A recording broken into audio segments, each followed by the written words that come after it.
Let's bring in CBS News 2020 campaign reporter Cara Korte. She spoke to Senator Bernie Sanders on this very topic. Cara, great reporting. So how has the former vice president's campaign responded?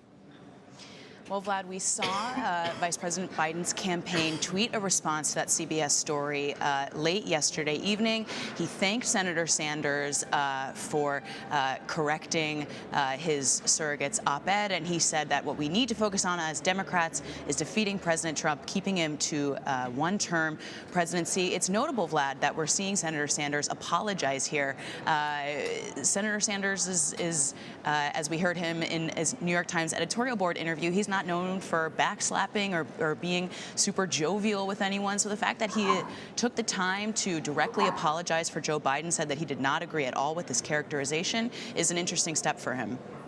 So this op-ed, Cara, as you know, comes at a tense time between the two campaigns. Recently, Senator Sanders' campaign criticized Joe Biden over past comments he made on Social Security funding.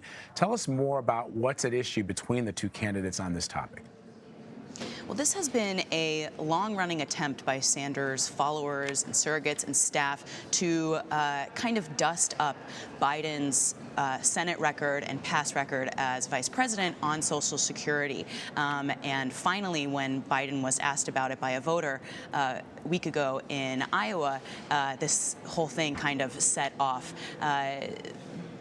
Sanders' surrogates and staff and others suggested, through one clip in particular from 2008, that the vice president was in favor of cutting Social Security benefits for seniors. Biden responded to that, saying that the video was doctored. It wasn't quite doctored, but it was taken out of context. And since then, there's been this back and forth on Twitter and between the candidates. Sanders' camp saying that Biden did have this appetite for cutting benefits, and Biden outrightly denying it. And so what we saw Senator Sanders maybe moving towards last night is trying to quell all of this. He called for more civility, but we'll see if they still try to kind of flush out Biden's record on Social Security. Speaking of civility, Cara, in your interview with Senator Sanders, you also brought up the tendency of some of his supporters and surrogates attacking opponents aggressively online. What did he have to say about that? It's interesting, Vlad, because Senator Sanders, arguably more than any other Democratic candidate right now, has the most fervent, dedicated following online. It's very common for Bernie supporters to get hashtags trending, and recently they got Biden cut Social Security trending on Twitter. I asked Senator Sanders, what do you think about your followers, some of your surrogates, who use pretty severe rhetoric, much more so than Senator Sanders would ever use against opponents, specifically against Vice President Biden? And Senator Sanders says that he does not like it, he does not approve of it, and he does not want it. He does not want any more of it going forward. He called for his supporters and also supporters of other candidates to just calm down, keep things civil. He said that that's what American politics is about. Yeah, he told you that he encouraged his supporters and his surrogates to engage in civil discourse, but then again, he sort of pivoted and talked about the fact that others do it as well. But in covering this campaign, have you seen the aggressiveness by which some of his supporters attack people that they disagree with online?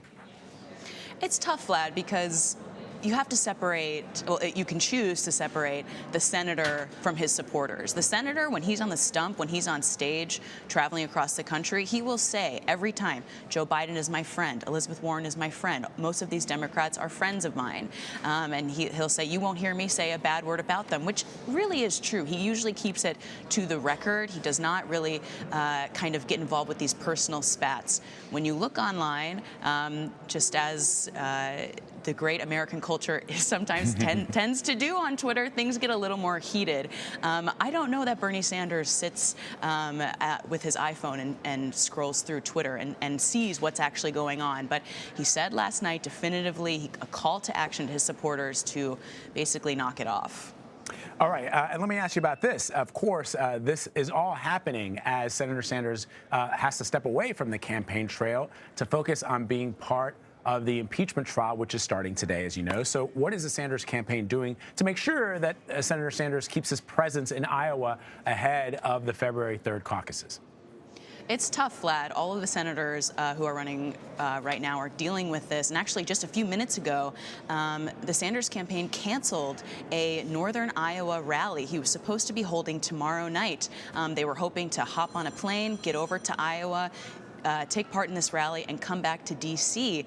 For impeachment proceedings. They got more detailed schedules today, and they had to cancel that rally. So we're not going to see Sanders again, we think, possibly on the trail until Saturday evening in Iowa with Representative Alexandria Ocasio-Cortez. But that gives you a little insight into what they're doing when Sanders is off the trail. He is using his high-powered, very notable surrogates, AOC being one of them, hitting the ground in Iowa, trying to keep up momentum. I was also speaking to a senior aide in Iowa just the other day, and they said they're trying to secure a high-profile musical act to come, Vlad, and bring people out before the caucuses on February 3rd. So they're basically throwing everything they can, all the force that they can, into Iowa, even without Senator Sanders.